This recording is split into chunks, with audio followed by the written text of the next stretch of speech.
Tazama, kila kitu alichokifanya Mungu ni chema kabisa. Na vitu vyote Mungu alivifanya kwa ajili yetu na kwa manufaa yetu, ili vitutumikie na vitutunze na vitupe furaha. Tunapoona jua linachomoza, kusudi kubwa la jua ni kutupatia mwanga. Na tunapoona miti inakuwa na kumea, kusudi kubwa la miti ni kutoa matunda ambayo ni chakula kwa ajili yetu.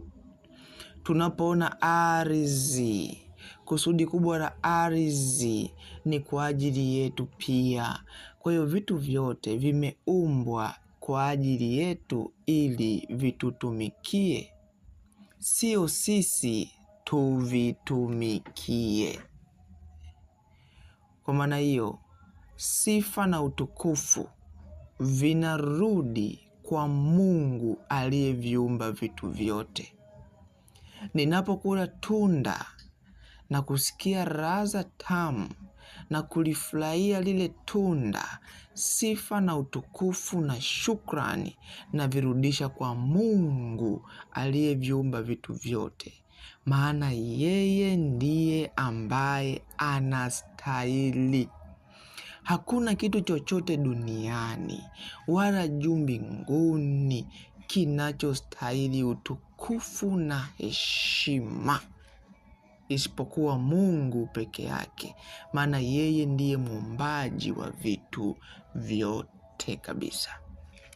Kwa maana hiyo, usije ukahamisha utukufu wa Mungu ukapeleka kwenye vitu ambavyo Mungu aliviumba. Hilo ni kosa la jinai kabisa, kupeleka utukufu wa Mungu kwenye vitu ambavyo havistahili kabisa.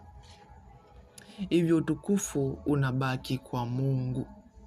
Unapoona una akili, utukufu urudishe kwa Mungu aliyekuumba na kukupatia hizo akili. Unapoona mtu amefanikiwa, utukufu urudishe kwa Mungu aliyemfanikisha huyo mtu.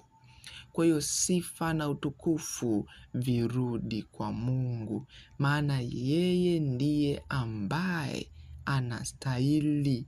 Ametutengenezea mambo yote kwa ajili yetu. Tumshukuru Mungu kwa kila jambo.